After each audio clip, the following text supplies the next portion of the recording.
What happens when someone builds a company that solves a problem that the market was never designed to see? That's the question at the center of this series. 7 founders, 7 companies. None of these companies fit the playbook. They don't look like the startups that get the headlines or the funding. They're not optimizing for the fastest exit or the biggest valuation. They're building in the space between what the market rewards and what communities actually need. And the question isn't whether what they're building matters, it's whether the systems around them, the capital, the infrastructure, and the institutions are designed to let them succeed. This is the Social Venture Studio Founder Series. 7 conversations with founders building at the edge of what innovation looks like when it's designed to serve more than the people writing the checks. I'm Kevin McGinnis. This is the Disruption Lab. So Reda, you came to Kansas City from Egypt. You didn't speak English. You were afraid of heights, and you took a roofing job. Tell me about the first day on the job. So I spoke a little English. Okay. The first job when I came here, we were no resources at all. We were missionaries in Tanzania for 2 years. And when we came here, I just accepted the first job coming my way just so I can provide for my family. Why roofing if you were afraid of, I mean, is it true that you were afraid of heights? I am afraid of heights still. But I do project in like very high project, but wearing my safety gears. I feel like I'm being forced to face it because I don't have the luxury of sitting in and say like, I'm gonna pick up a job. Probably would be fine if I just sit and picked, but my character is just not like up to it. Like I'm gonna face it. So we faced it. I faced it, and it was very scary, but. You've also said that you have a big magnet towards everyone who doesn't fit in. Yeah. Where does that come from? Was there a specific person, moment where that really kind of took hold for you? It took place when I did not fit in the previous companies I was working at before I started RK Contractors. I did not fit with African American population. Even I'm Egyptian and Egypt is in Africa, so I'm North African. But I don't look African. I am not Latino, but if I say hola, you think I'm from Mexico. I look white, but I'm not white. Yeah. So I did not fit anywhere. So when I started RK, I feel like it wasn't not a place for me to fit in the table because the demography is being forced over you when you come to Kansas City. Whose population you're gonna fit with, and we don't have a lot of Egyptian population here. Maybe about 100 families. That's it. So like I need to build my own table, kind of. And in that new table, I invited everyone else. So to that end, Elvis, you're a Nigerian immigrant. You came to the United States, or you play basketball, studied chemistry and physics. Yep. Then you decided to join a construction company that was run by a friend. Like what? I mean, that doesn't feel like the not obvious next step for someone. What did you see in Reda's vision that made you want to join the company? He pestered me quite a bit. I did. To join RK. 2 or 3 times. Yeah. Grew up in Nigeria, moved to Kuwait, then Kuwait to Kentucky for college. And majored in physics, chemistry, minor in math. Moved to Kansas City to be an R&D chemist for an automotive company. Did that for 3 years. Met Reda through church. We went to the same church. We did small groups together. I remember the first time I came to his house and they were like, oh, there's this Egyptian guy that we do small groups with and you should come. And I came over, met his family, and we clicked. We have culturally the same personality, but just our dynamic is a little bit different because he wants to go. I want to, hey, let's slow down. Let's think about it before we go. So just that relationship and dynamic really clicked for us. And it happens in a way where I feel like we're both respectful to each other. Like there's a friendship between all of the work and business relationship. It was a brotherhood, not friendship. A brotherhood. Friendship then turned to a brotherhood. So we have all of this layer of foundation of trust and understanding that when we clash, there's an understanding that we're not clashing just for me to be against you. It's like, okay, let's take a break, let's think about it and see how we can go forward.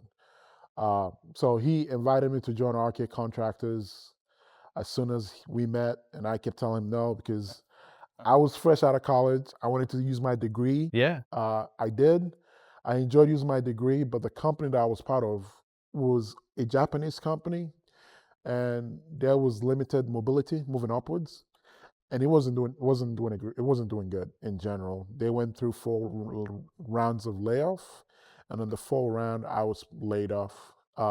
Early 2020 was when I was laid off, and then Reda was like texting me, calling me, "Hey, come in for 10 hours. We'll see what happens." So I came in for 10 hours. 10 hours went to 40 hours. 40 hours became a co-owner, Yeah. and that's how that relationship grew and how that business grew Seems like as a good well. partnership. It's good to know that the company closed down. You did not suck at your job. I know. I know that. So I'm just joking. Yeah. Just joking. Reda, the construction industry says that there's a labor shortage. You're saying there isn't, that it's really an absorption problem, that there are workers available, the system just can't see them. What does the people miss about or what does the system miss about the people that you hire? First, it is a shortage of labor. Let me explain that. But from what perspective is short? Like each 4 retirees in America in construction, we only bring 1. And this is devastating for the future. I feel like after 30 years, we're not going to be able to build to sustain our growth as population in the country. So there's a shortage from that perspective. But from the other thing, we are not equipping or seeing the solution that's in front of our eyes. America is the best country to attract immigrants and refugees because we just blessed as a country. We have a lot of resources, a lot of financial strength that we can sustain a large number of immigrants and refugees. This is what this country actually existed to do from the day one. It was a bunch of immigrants came in and it started to grow the country. So what we see, because we're receiving calls weekly from refugees and immigrants, this people, as we said earlier, I have magnet for them because they look like them. So, and I talk like them, like even the Latino population. I'm not a Latino person, but I'm accepted in their culture. I have the door to their culture and the trust. So they reach out, they want jobs. And with our growth, we provided every job we can, but we cannot consume all of the workforce. But how we can use that problem and turn it to opportunity, how we can start training the people to get them ready for workforce development and see what they can do. And by doing that, we actually flourish the economy, flourish the community, because when we give them job, they will maintain job. They will have a dignity in their work and earning their money. So they will start buying houses. They will start working, building businesses, leading and being part of the solution in the society. So instead of segregation, what happened to me, we try to take that segregation away and kind of give the opportunity. Hey, we figured it out after 4 or 5 years of struggling. We struggled very hard. No banks will allowing or giving us stuff. So we have a lot of unjust from the bank system, from the government offices, from a lot of places in the city. And I'm willing to stand and keep saying it. It's not correct. So we figured out a way. That's why we given that opportunity to the people. It's like, hey, we figured it out. Come join our team. We'll help you through that. You've used a word that I've seen or heard catch a lot of heat and friction in immigrant populations, which is assimilation, but you use it in a different context that I think is the reference here, which is economic assimilation. Talk to me a little bit about the difference, but like how you keep culture, but then how do you manage economic assimilation? Why is that important? We just need to see it very simple. When people come to the United States, they come for a purpose to provide for their families and better future. And everyone, even if you go 400 years ago, your ancestors have this opportunity. But what I'm struggling to accept, and I'm going to be against, and I try to build a better perspective, is Kevin cannot get opportunity because his skin color, and Reda cannot get the opportunity because his skin color. That unjust even scale. And thank you so much for your generosity to let us talk openly about this. It just the right to compete, the right opportunity to be human and go against the problem and fix it. And you will be surprised when we power the minority and the immigrants and the refugees to fix some of our problems because they have a fresh eye. When you bring people, if you want to develop a city, bring a stranger to walk with you in the city. And this is what I did 11 years ago. I was walking in the city and I keep telling my wife, and she got tired of this. Why are you guys doing it this way? This is wrong. You should do this. You should do that. You should do that. Like I even walked by the river in Kansas City and I told her, this is just an ugly river.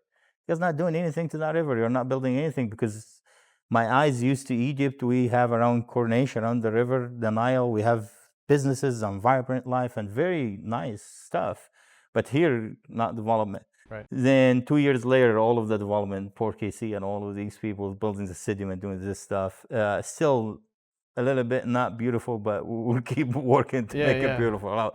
So bring the other people.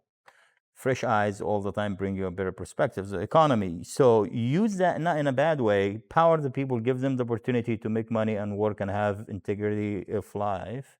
At the same time, use them in the economy to fix the problem. We have a lot of problems that we are not thinking about, and we only focusing about this bureaucracy that's not being fixed. We have manufacturing. We're terrible in manufacturing in the United States. We don't have a good manufacturing to stand and sustain this economy, we sustain this country. Our agriculture is, we don't grow our own food. Right. This is a problem. Yeah. And because that mindset about profit first, capitalism, profit first, and the other thing too is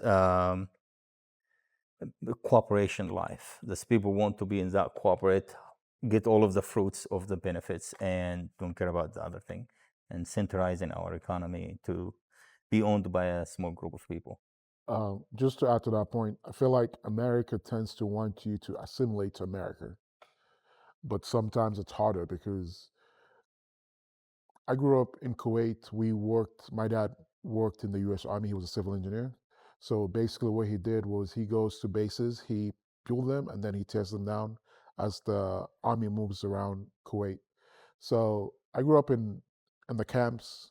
I interacted with American kids and American culture when I was younger, before I came to America.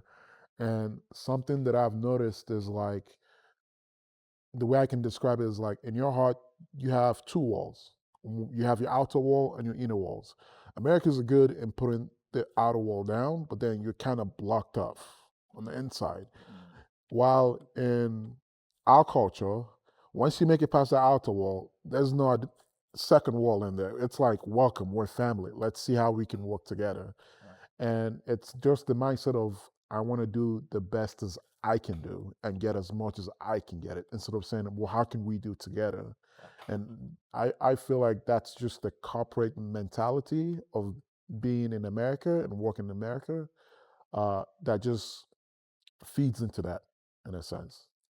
Elvis, I want to ask you about, so we talk about economic opportunity, providing for your family, like the motivations for people to want to contribute. Your workers have gone from an average of, I think, $14.84 an hour to $25. I mean, that's a 68% wage increase. You know, how is that structured? How does a worker, what do they have to do, you know, learn, demonstrate, build, you know, kind of to earn each step up? It's something that we're still constantly evolving, because as we grow right now, we have a design arm that we're still trying to figure out how that works. But our most revision of that is, we came in and we basically said, if you are Joe with zero construction experiences, we try to bring you in at $18, $20 an hour. So we bring you in, and then you go to the next level, become crew member one. And for you to get to crew member one, you're basically showing us that you are able to be punctual, you're able to show up on time, you're teachable, you're able to clean up, do demo, like basic general knowledge construction work. And then that takes you from $20 to $23 an hour within our company.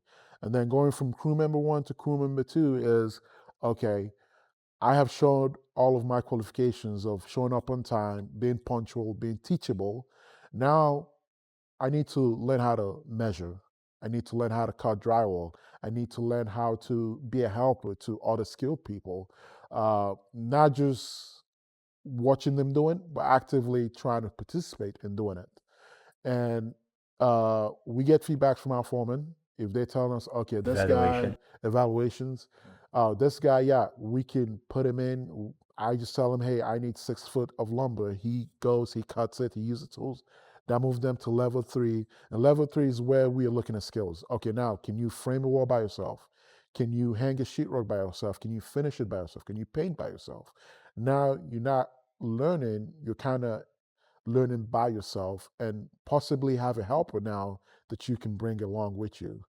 And then after the level, that kind of takes us to level 4, where it's what other skills can you learn other than your main skill? Because we have people that come to us, they're drywallers, but they don't know how to frame, they don't know how to tile.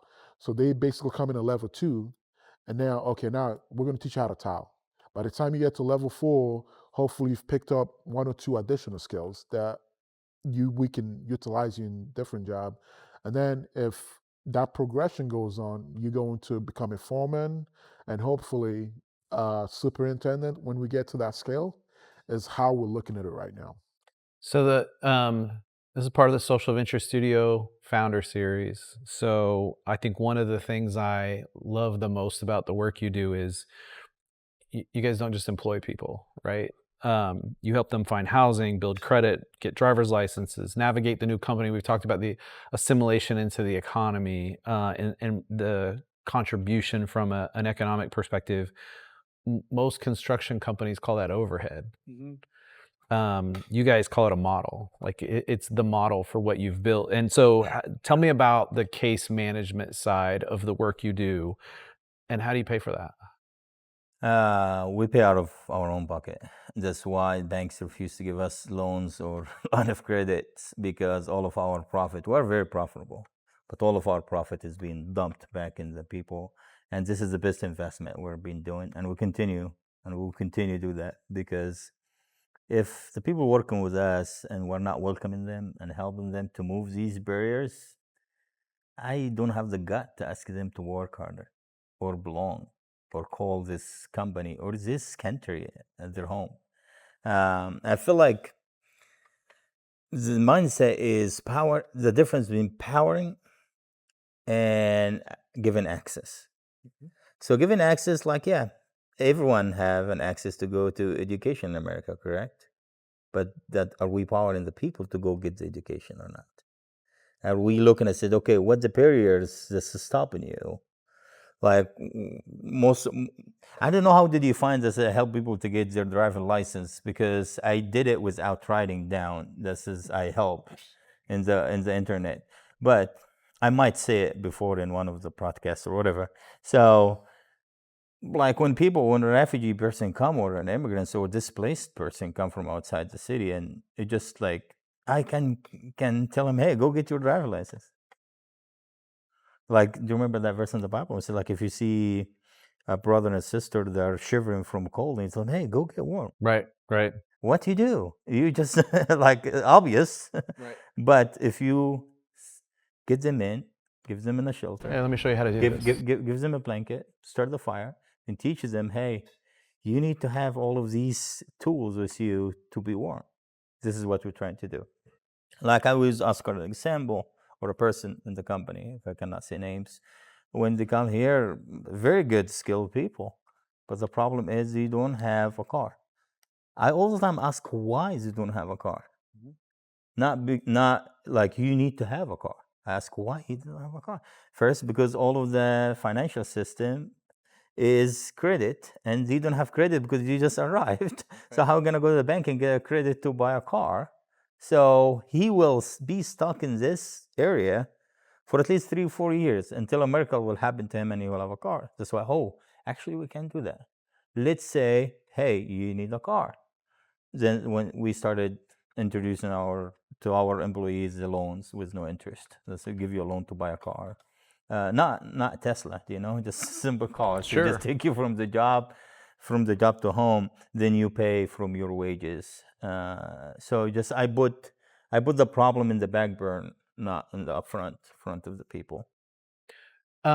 We bought. It's interesting though. We talk about it as a social aspect of what you do and the social venture side.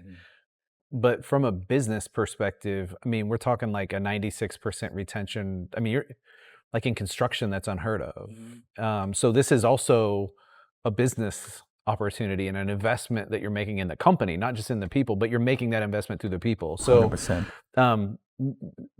Aside from some of the things that Reda just described, maybe other parts of, we'll call it case management work or whatever, what else are you doing that produces that level of loyalty to see that kind of retention? I think when you show, again, I'm going to preface this by saying, when you show someone you care and there's a mutual understanding that I genuinely want to see you succeed, hopefully that person kind of pays that back.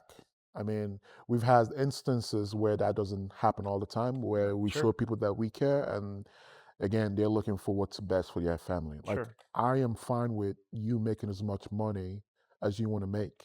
If that means you have to go start your own business or you go find different opportunities, I'm more, I would encourage you to go do that. But with our company and the culture that we put in, like when we tell you we care, we genuinely want you to know we care. And how do we do that? Hey, he hasn't showed up for work in 2 days. Okay. Typically, most companies would just strike you and then they don't call you until maybe a week and be like, hey, are you still alive? No, we're calling you and we're checking in. Same day. What's going on? Oh, your kid go to the hospital. Is he fine? Do you want us to bring anything to you? Where did you take him? Can we suggest you to take him to somewhere else? Oh, my car is broken down. Oh, okay. Guess what? Tomorrow you don't have to miss work. We're going to send Reda to come pick you up. I used to do that. Hey, I got a bill that I can't pay, and it's going to evict me end of this month, and today is the 28th of the month. And I'm stressed out about it. How much is it? How can we help? We write a check on the same day. We write a check on the same day. So it's stuff like this. Hey, I have an appointment with my lawyer for something. They sent me this paperwork that I really can't read or understand. Hey, Kalina, can you go meet with them, read it, try to figure out what they want or need from them? So it's just this different aspect of showing that, like, we're not just saying it. There's action behind it. Yeah.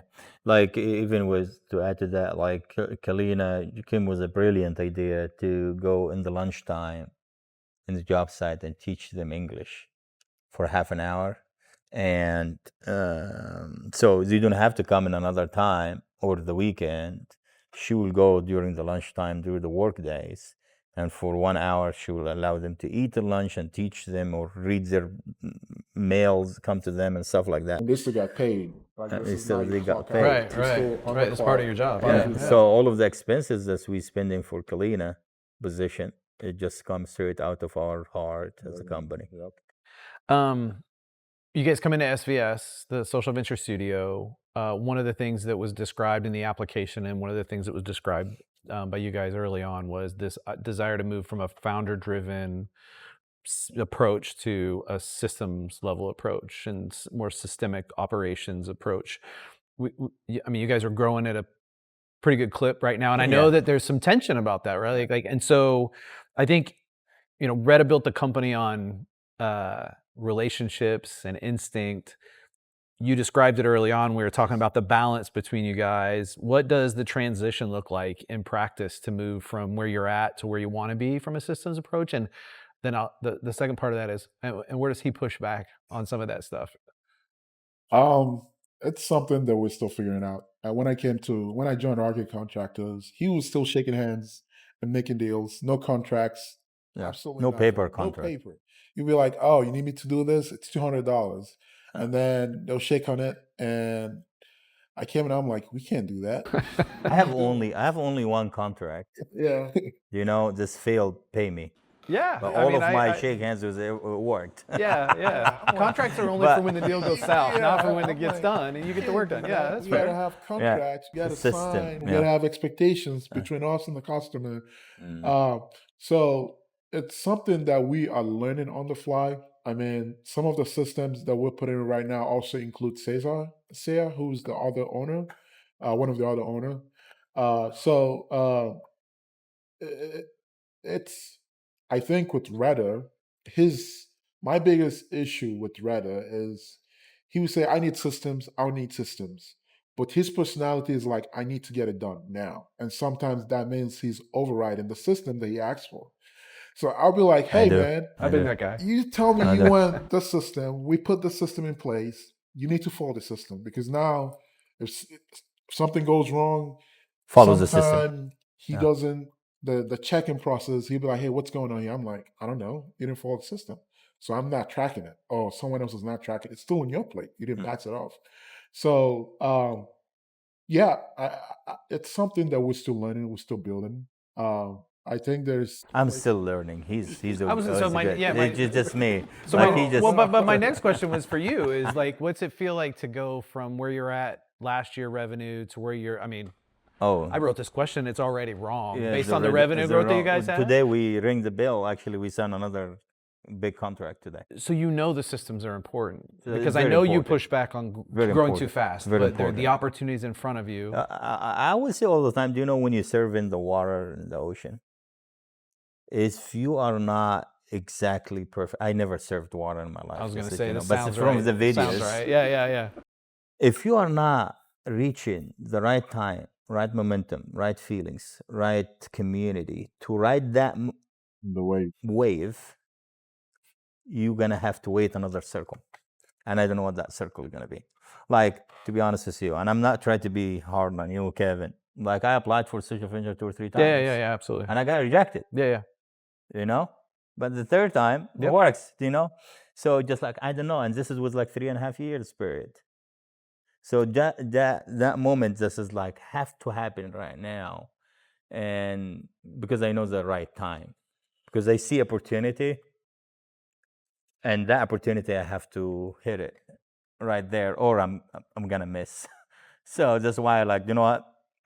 And sometimes if we do not build a system, I would go do it myself, and I make it work. This is a problem. Yeah, no, I mean, I look, I hear it from you guys every week right now. But I also see the opportunity. So and the balance between the two of you.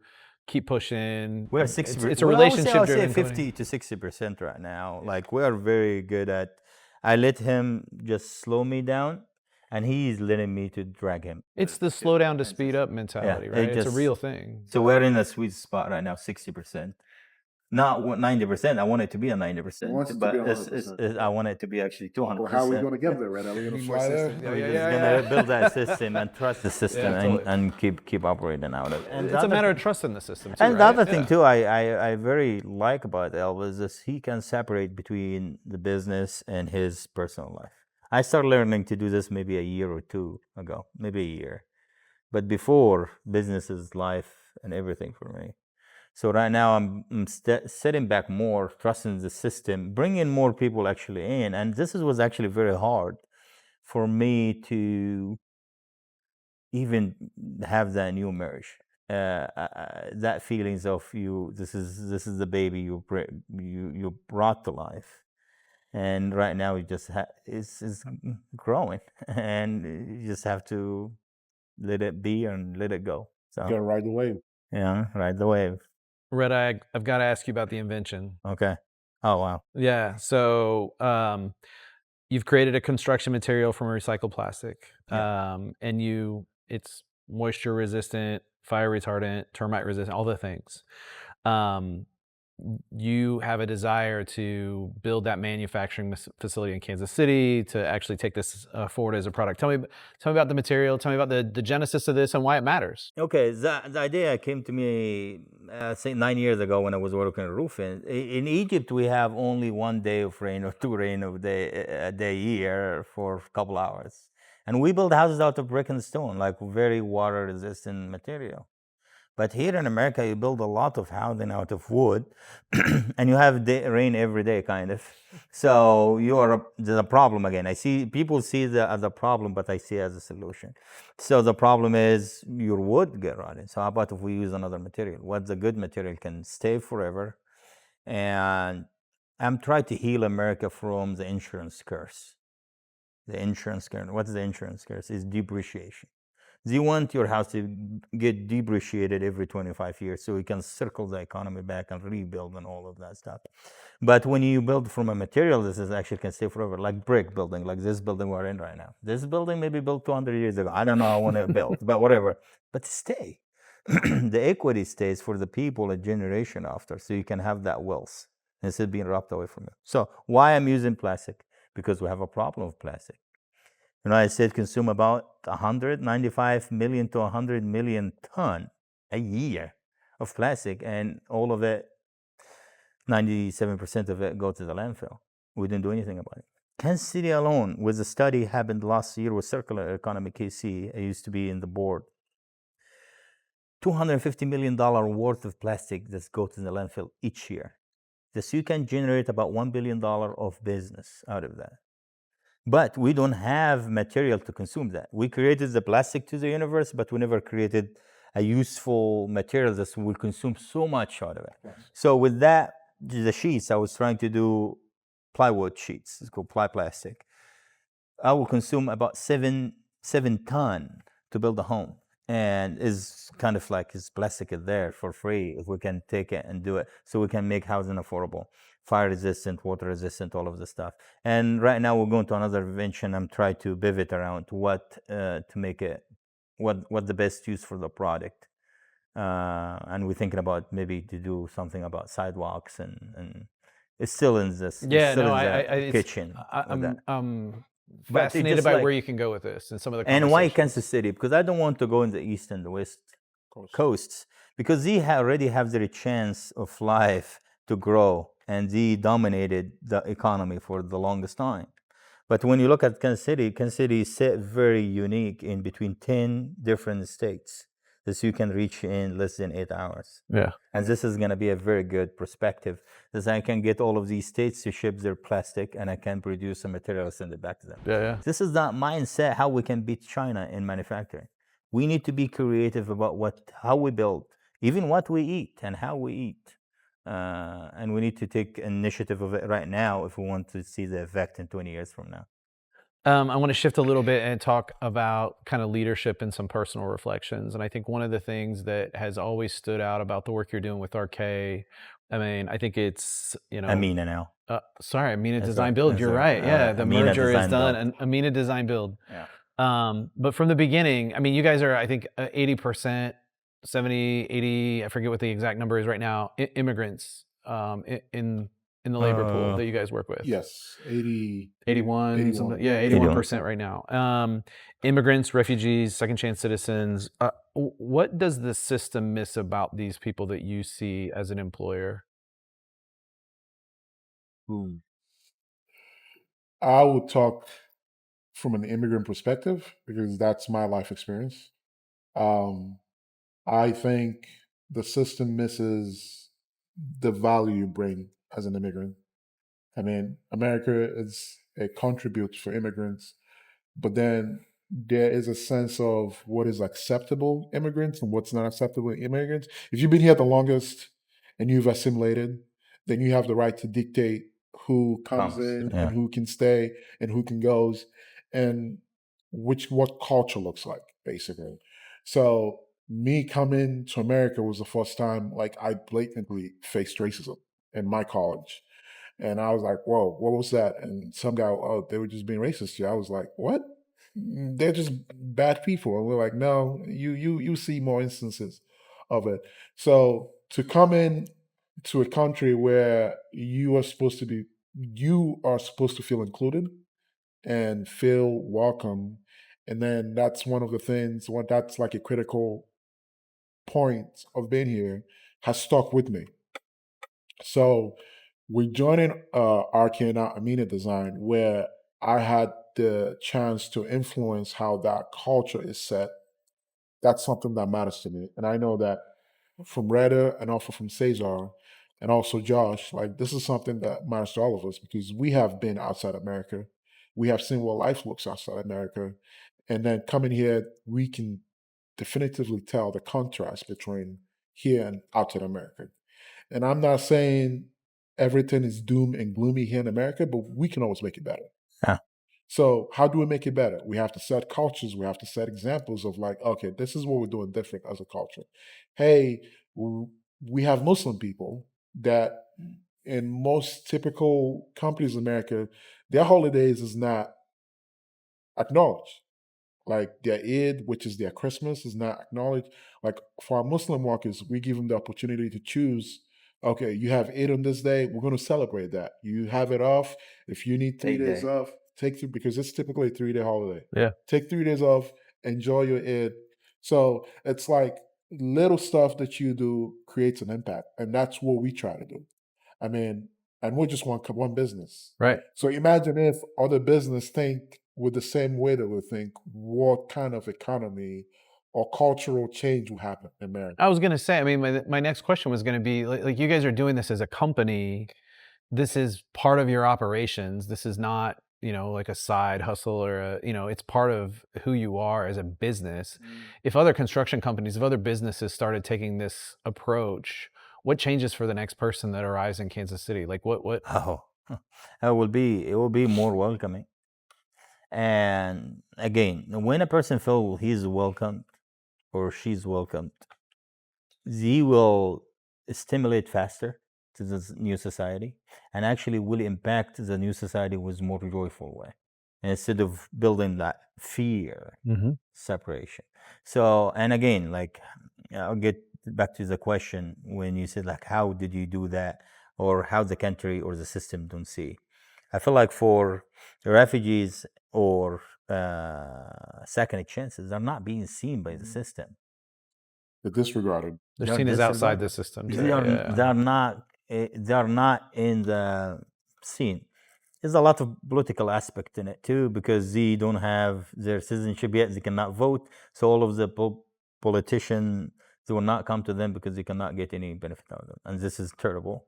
And the second thing, they are the vulnerable of the vulnerable people. And in that moment, it tells me if you're a good person or not, if you help them for no return. Like you remember when you give with your right hand, your left hand did not find out what your right hand did.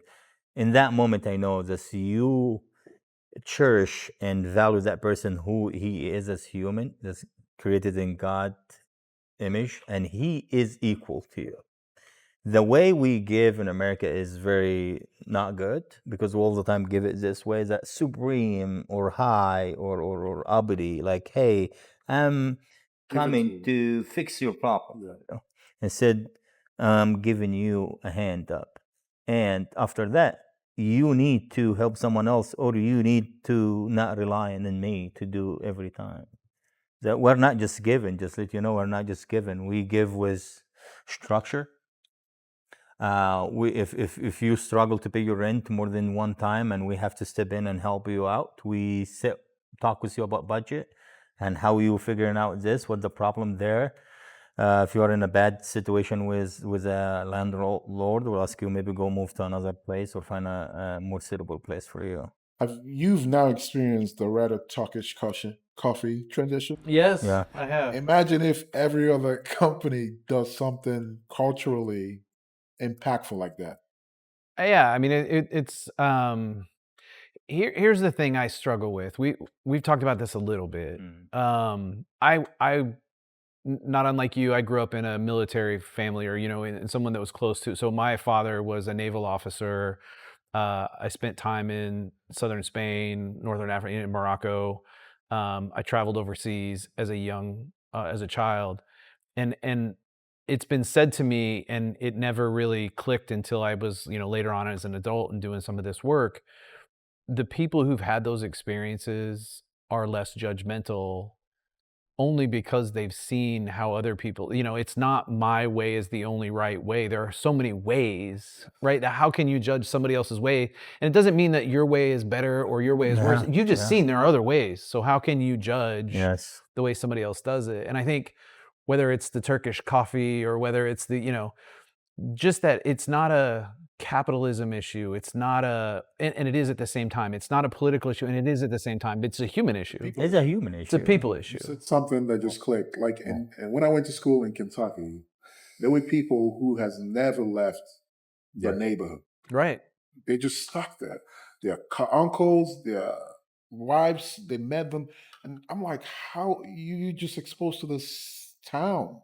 Like, there's so much more outside this town. Like, go live 2 hours away and see how it's different. It was funny too, because I remember talking with people here in America, and I told them, and it said so because it was an African American group of people. I told them I'm African, I'm from Egypt, and it says that Africa is one country. Yeah, dude, Africa is a continent, Yeah. and Egypt is only one country from more than 50 countries. it's no different than the It United does States. that. See that perspective. Get out of your comfort zone. Yeah. Get out of your neighborhood and see how the other people receive you. It's an opportunity thing. I mean, I haven't grown up in a rural town. Not a lot of people have the means maybe to get out, but they tend to also be the most judgmental people because they've only seen what they've seen. Yes. Right. Yes.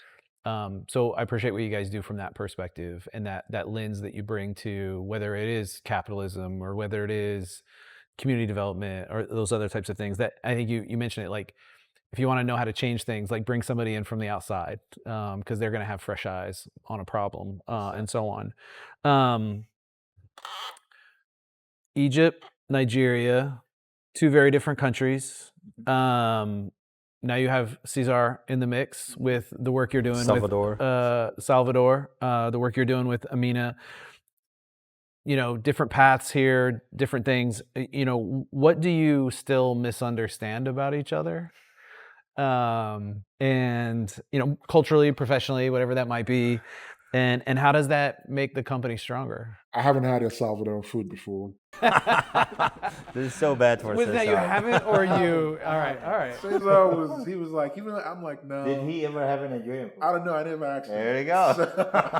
It sounds like a meal needing to happen or a couple. Yeah. I think from that perspective is it get to actually hurt feelings when we try to all assimilate to the American culture more than be normal who we are and just expose each other to this is how we do in Egypt. This is how we do in Nigeria, how we do in El Salvador. So that from that perspective. I think from a business perspective, it's like being aware not to like step on people's toes because we all have different experience at this point. Like Cesar, he worked for Barnes and McDonald's, so he has a lot of corporates and since he's a student, kind of. engineering and architectural stuff that he's bringing in. High educated, high integrate person to sit with. So it's a dynamic because I feel like he's more like me in personality. Like he asks questions, he's more laid back. He's the fire one. So it's someone else to pull him back. Dude, you have a degree in chemistry and physics. You have a degree in architect, engineering. I have a degree in philosophy and theology. So I used to be a youth pastor. So it's kind of like this is where this fire come from. Yeah. And I need to spice you guys up a little bit. be a boring group. All right. So this question or the answer to this question maybe has changed even in the last few months, but where do you see Amina Design Build in 5 years? What's your vision for where the company is? I would like to hear him because all the time. All right. Go first. Bad thing. Let's go. Let's hear it. Oh boy. I feel like in 5 years I would like to maybe beat the $50 million company, and I would like to have it as employee-owned business. So everyone as an employee in the company have a share stack. Why is that important to you? Because it just need to be equitable, and I need to keep powering people, and I need to strain myself. Because sometimes money or success can damage you. But when you grow as a group of people, is more sustaining and more just. I just want people to benefit from their hard work and be welcomed and seen and included. It's just not about money. Even when I come to the United States, that did not come from money. I come for other purposes. So I think we need to have a space that we call our own. So soon, office space, warehouse space, where we are not working from his My house home. anymore. I think that's priority number one. We should have a space. I think we are total now 20 in total, possibly doubling that will be a goal that we can shoot for. Hitting the 50 million mark is something we can aim for, but I think if we're in the 20, 30 million, I'm happy with that. Probably and- just we're gonna reach maybe 35, 40. Yeah, that's there it is. There it That's is right there. That's it. There it is. Like even by now, we're hitting a good number. Yeah, So, yeah. Just to also speak to your employee-owned question, I feel like if you own a piece of something, you care about it a lot more. It's now not just Reda, Cesar, Elvis, and Josh's company. It's also my company. So if you're on the job site and you're working, and I'm coming to you, or your project managers come to you, hey, you got to speed this up. We're losing money. There's a sense of ownership of like, okay, it's my money. it's my money that I'm losing. Mhm. And again, that just gives you a sense of like, I'm part of something bigger than me. Yeah. And that's something like, it speaks to just the human nature of like, okay, we're part of something bigger and hopefully better. This is actually came to. I had it for 2 years, but I started being active about it because we had a group of guys who used to work with us, and we kind of like went through our system and teach them and stuff like that. Then they sent me a text or they talked with me about they like how I'm successing and they would like to do their own business and they would like to step out and do their own business. In that moment, I feel like if I'm very contagious for success as a person, I hate to invest in you, then after this losing you for something else. So it'd be like if you can just build in this place and feel like consider it. It's kind of this what encouraged the situation. Yeah.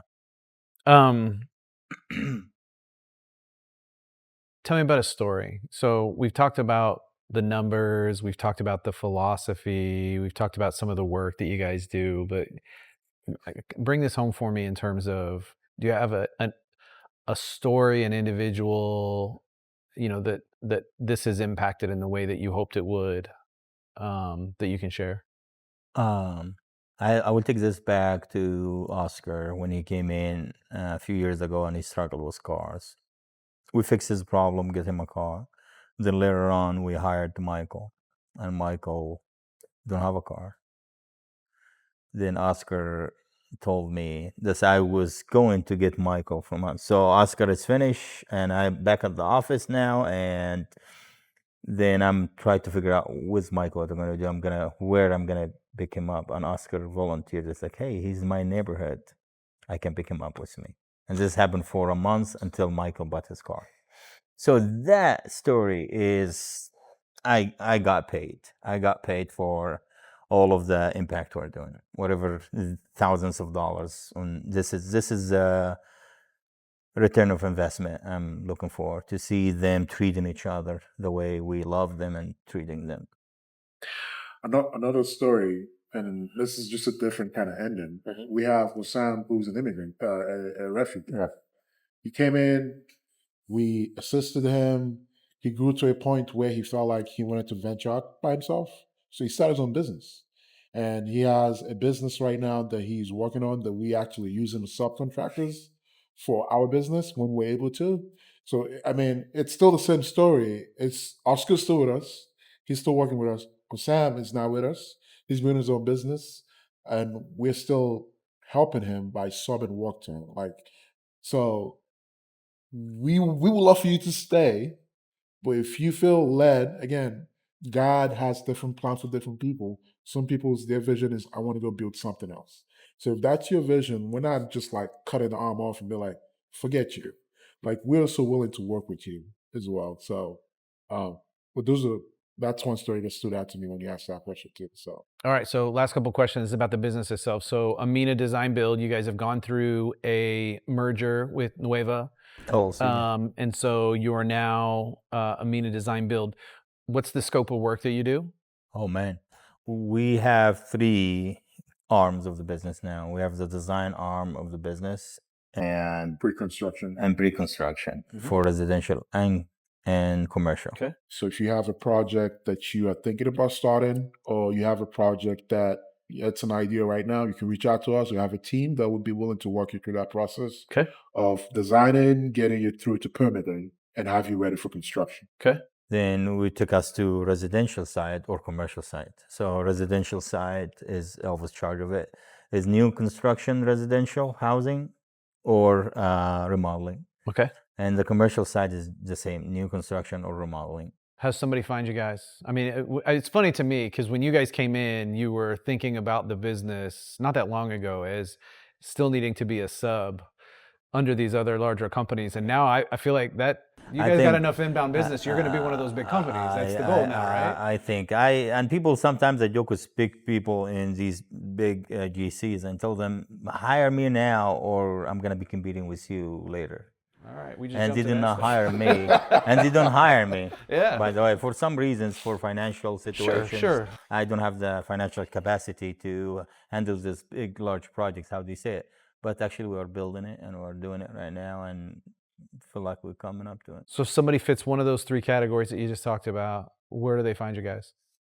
We're still new with the new company. We're building the logo right now. I think you can still reach us with the rkkc.com. Okay. rkcontractorskc.com. I think so. That website is still live now until we get a new website. All right. Our number is still 816-759-8142. That's a direct line. Okay. To reach us. That's our office number. You can talk to me or you can even talk to Reda. I don't know if you can talk to Cesar yet because he's special like that. Yeah, he is. But yeah, we still have our social medias. It's still RK Contractor and also Nueva. We are working to get a brand together. That's why we haven't closed those down yet. Yep. But once that closed down, there's going to be Amina Design Build everywhere. So Awesome. on the website, emails, Trucks, shirts, apparels, all of it. Yeah.